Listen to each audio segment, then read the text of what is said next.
पसंद नहीं आए हैं, जहां पर आपको थोड़ी सी सावधान रहना चाहिए, अलर्ट रहना चाहिए। लेकिन बात करते हैं बायोकॉन की। बायोकॉन के नतीजे जाहिर तौर पर बाजार को पसंद नहीं आए हैं। स्टॉक नीचे है, करीब 5% तक की गिरावट देखने को मिली। मुनाफे पर प्रेशर रहा दरअसल इस क्वार्टर में 18% की गिरावट देखने को मिली है मुनाफे में। आय भले ही 5% बढ़ी है, 1840 करोड़ के आसपास आय आई। मार्जिन्स में इंप्रूवमेंट है, लेकिन दिक्कत कहां है? जेनेरिक कारोबार में दरअसल प्रेशर देखने को मिला, लेकिन बायोलॉजिक्स में इजाफा रहा है। अब हमारे साथ कंपनी की एग्जीक्यूटिव चेयरपर्सन किरण मधूमदार शॉ हमारे जुड़ गई हैं। मैम, स्वागत है आपका सीएनबीसी आवाज पर।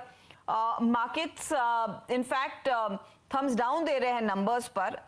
जेनेरिक पर प्रेशर है, लेकिन बायोसिमिलर में मार्जिन्स मजबूत हैं, बिजनेस में ग्रोथ है। स्पेसिफिकली बायोसिमिलर बिजनेस, क्योंकि वहां पर आपके कई सारे प्रोडक्ट्स हैं। 38% के ऊपर के मार्जिन्स आपने दिखाए हैं। क्या ये ग्रोथ आगे कायम रहेगी और बेहतर कर पाएंगे? क्या एक्सपेक्ट कर सकते हैं सेगमेंट से? हमने हमेशा समझा है कि हमारे जो बायोसिमिलर्स बिजनेस है वो बहुत ही महत्वपूर्ण बिजनेस है हमारे लिए, और ये उसमें ग्रोथ पोटेंशियल काफी है। और हमें आशा है कि अभी फॉरवर्ड आपको अच्छी ग्रोथ देखने में आएगी। आपको तो पता है कि हमारी जो इंसुलिन ग्लार्जिन है, उसके लिए हमें इंटरचेंजेबिलिटी स्टेटस भी हमें मिला है यूएस एफडीए की ओर से। और अभी कल हमें एक और न्यूज आई है कि एक्सप्रेस स्क्रिप्ट्स जो यूएस में सबसे बड़ी फार्मेसी बेनिफिट मैनेजर गिना जाता है, उन्होंने हमारी जो बायोसिमिलर ग्लार्जिन सेमग्ली है उन्होंने अपनी नेशनल प्रिफर्ड फॉर्मुलरी में इंक्लूड किया है इन ल्यू ऑफ लैंटस। तो ये बड़ी न्यूज है और ये हमारे लिए काफी इंपॉर्टेंट है, क्योंकि इस इंक्लूजन से हमें काफी मार्केट शेयर भी हो सकता है in the insulin market. Okay, तो ये इनफैक्ट आपके लिए ऑफ कोर्स बड़ा बिजनेस है। अच्छा मैम, आपने ये सीरम इंस्टीट्यूट के साथ भी डील अनाउंस की है। किस तरह की ग्रोथ अपॉर्चुनिटीज रहेंगी? क्या वैक्सीन में एक बड़ा दबदबा रहेगा आगे चलकर बायोकॉन के लिए?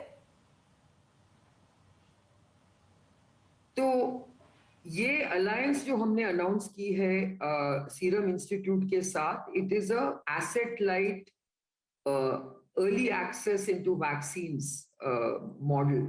तो उसमें तो हमें बहुत ही फायदा है, क्योंकि from H2 next year, next fiscal, हमारी रेवेन्यू कॉन्ट्रीब्यूशंस वैक्सीन से शुरू होगी, जिसमें सीरम इंस्टीट्यूट बहुत ही आगे बढ़ चुकी है।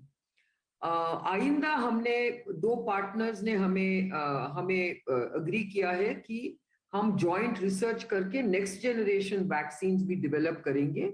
और दूसरी बात ये भी है कि अब तो हम कोविड-19 वैक्सीन्स के बारे में हम ध्यान रखेंगे, लेकिन आइंदा हमें और भी वैक्सीन्स डेवलप करने में हमें अपॉर्चुनिटीज मिलेंगे।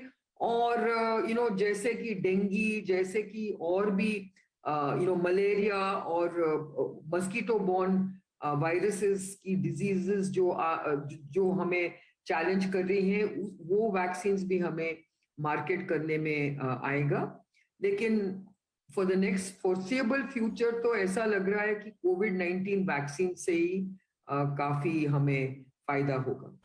मैम, बायोलॉजिक्स को लेकर आप काफी ऑप्टिमिस्टिक साउंड कर रही थी। पहले आपने कहा आपके लिए इंसुलिन, ऑफ कोर्स ग्लाजिन जैसे प्रोडक्ट्स काफी इंपॉर्टेंट है और वहां पर ग्रोथ देखने को मिलेगी। एक तो आपने $1 बिलियन रेवेन्यू का टारगेट दिया था, वो क्या ऑन ट्रैक है?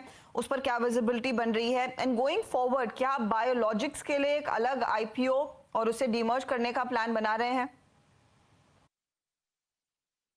जी, तो we are committed to the IPO for Biocon Biologics in the near future. वो तो absolutely important commitment है।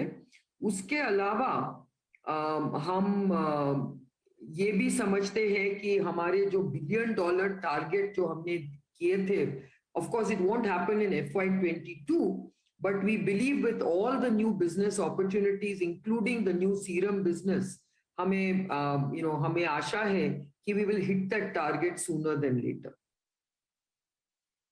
मिश्रा, बहुत बहुत शुक्रिया हमारे लिए समय निकालने के लिए। तो बायोकॉन बायोलॉजिक्स का आईपीओ आएगा, $1 बिलियन के रेवेन्यू को अचीव करेंगे और वहीं पर देखिए ग्रोथ है।